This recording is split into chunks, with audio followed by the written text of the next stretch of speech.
Hi guys, welcome to today's lesson. We want to look at inverse variation for today. In our previous lessons, we looked at constants of proportionality and direct variation. I'll leave the links in the description below.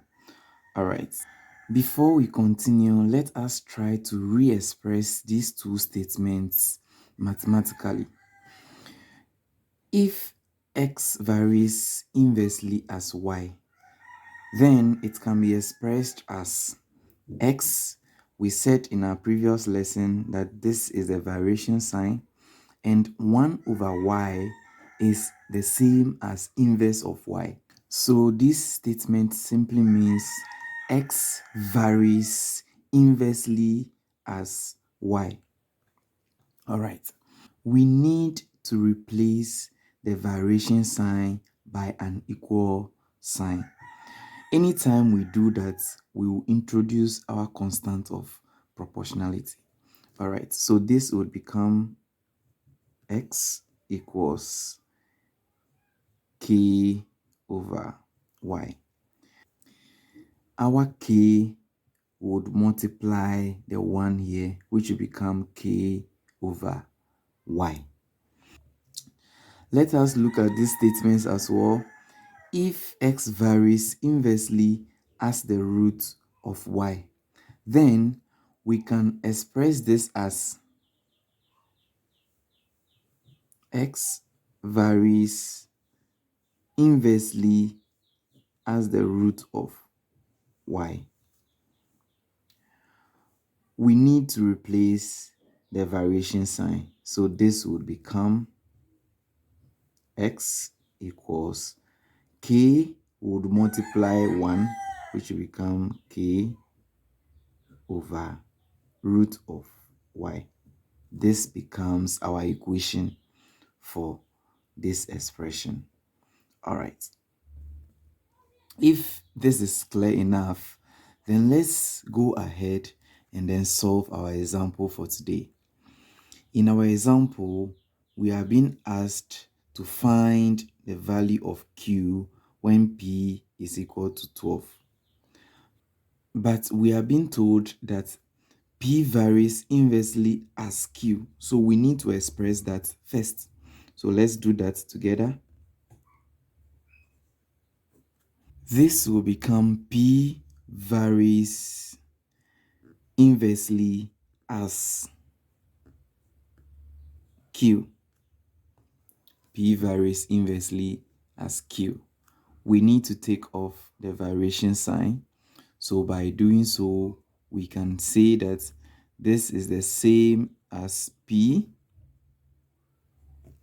This is the same as p is equal to k over q. All right. So if we have this equation in the question, they said that if p is equal to 8 when q is equal to 3. So this first statement is being given to you so that you can find the value for k. So let's do that. When p is equal to 8, q is equal to 3. So wherever we see p, we'll replace it by 8. Wherever we see q, we'll replace it by 3.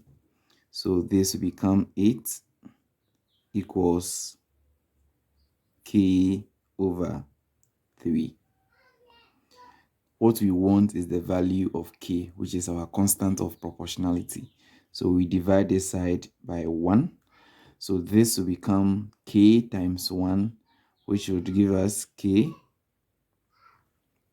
equals 3 times 8 would give us 24. So our value for k is 24. Now the next thing that we need to do is to replace our k by 24 in our equation.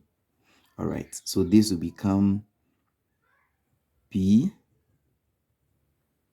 equals 24 over q. Okay.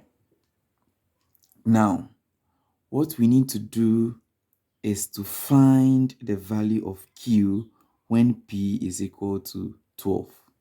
So when P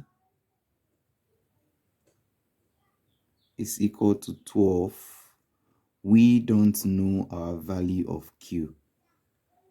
So that is what we need to find.